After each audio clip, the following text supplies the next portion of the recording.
Hello guys, muli magandang oras sa inyo. Ang pag-uusapan natin ngayon guys ay ang dalawa sa mga bago nating nabili ng mga coins. Ito po ay ang dalawang uri ng 2 piso coins sa Flora and Fauna series na matataas na ang collector's value sa ngayon. Kung nasa magkano binibili ito at kung papaano ibenta, ito ang aalamin natin dito sa video ito.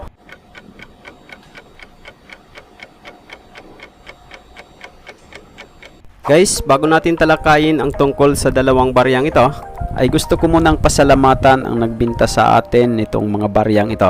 Itong nakikita nyo po ngayon. Sa nagbinta po nito, kung mapapanood nyo ang video ito, maraming salamat sa iyo. Ngayon guys, ay dadako na po tayo dito sa ating pag-uusapan ngayon. Itong nakikita po ninyo ngayon ay ang dalawang uri ng 2 piso coins sa Flora and Fauna series.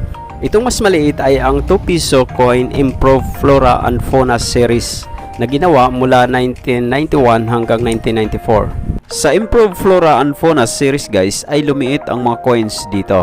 Itong mas malaki naman po ay ang original na 2 piso Flora and Fauna series na ginawa naman mula 1983 hanggang 1990.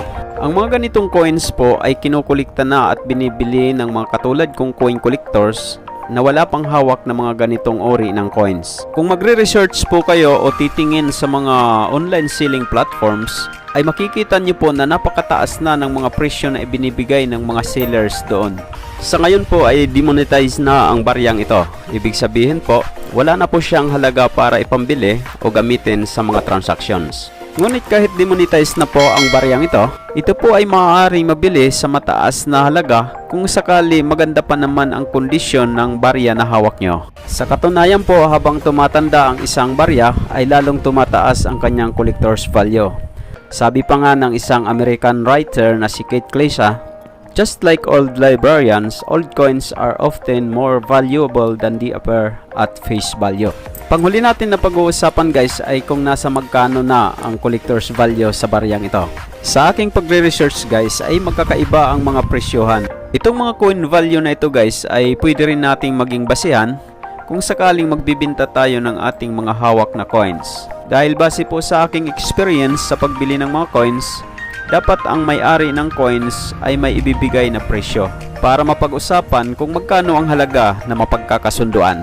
Kung sakali naman po ay meron kayong mga old coins, kakaibang mga coins na hawak sa ngayon at gusto nyo po ibinta ang mga ito, pwede kayong mag-comment dito sa video ito o pwede rin bumisita kayo sa Coin Collector TV Facebook page at doon pwede kayong mag-share ng inyong picture o video ng inyong coins para makita ito ni CCTV at ng iba pang mga coin collectors na nagpa-follow sa ating Facebook page. Sa pagtatapos ng video ito ay gusto kong magpasalamat sa panonood nyo sa mga video na ating ina-upload.